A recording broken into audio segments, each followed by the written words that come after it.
How to submit student work hours through Webadvisor. First, log into Blackboard. Click on the Webadvisor tab and click on the link to open Webadvisor in a new window. Click on the Employees menu. Under Time Entry and Approval, select Time Entry. Please select the position and pay period you would like to record hours worked under. Student employees that worked in more than one department will have multiple positions listed. Please ensure you pick the correct position and pay period. When making this selection, please pay attention to the pay period start and end date, the position title, the supervisor for the position, and the deadline that you must complete and submit your signed timesheet. To select the correct position and pay period, place a check in the box and click Submit.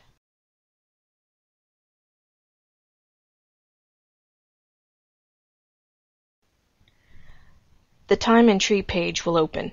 Notice that the days of the week and the dates are listed for you. You can only report hours worked for the dates and times on the timesheet. As a result, all hours must be reported in the pay period they are worked. Students cannot hold time worked to be reported in future pay periods, as the system will not allow you to change the dates or the days of the week. Type in the time in and time out for each day that you worked. Be sure to include AM and PM with no space in between. Notice that each day shows up twice. This is for people who have a lunch break or go to class and return to work afterwards.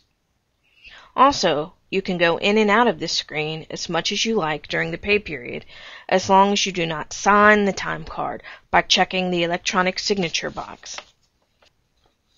When you are finished, press Submit.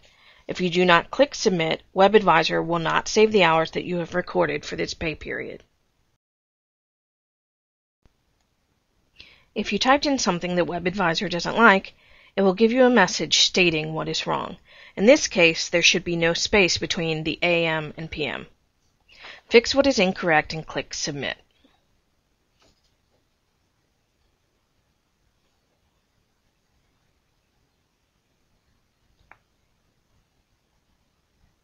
A standard confirmation page will come up. Check to make sure that the hours you entered are correct. Notice that the time entry status says not complete. This is because you did not sign your timesheet. Since it isn't signed, you can always go back and record more hours or make changes to the ones you've already recorded. Because you've not signed your timesheet as of yet, you can go back into time entry and make changes or additions. Select the pay period that you would like to access and then click Submit.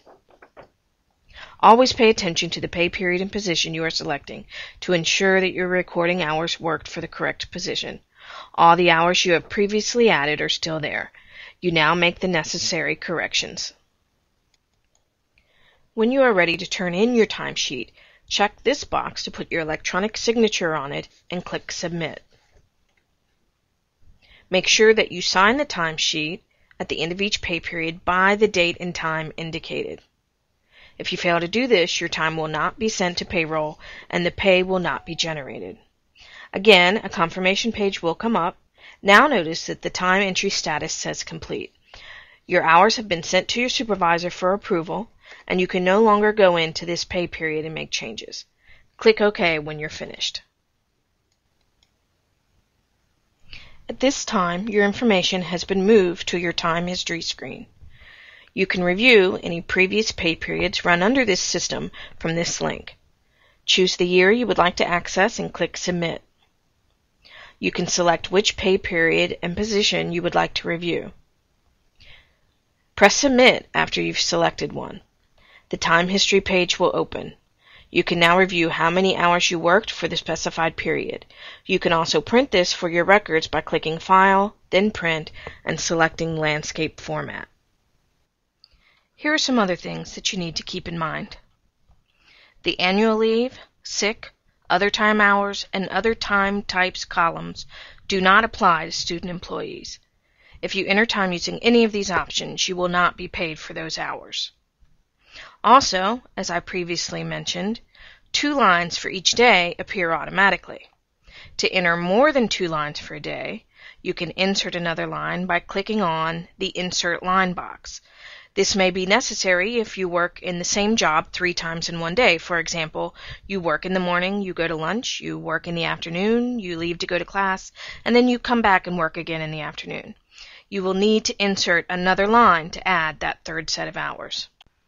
After submission of your signed time card, be sure to watch your SU email for approval or rejection of your time card. You will not have access to this time card again unless your supervisor rejects it. If the time card is rejected, you will need to correct the time recorded by going back into your web time entry screen and selecting the time card, which will be available for you again. Correct it and then sign using the electronic signature box and submit it again for approval.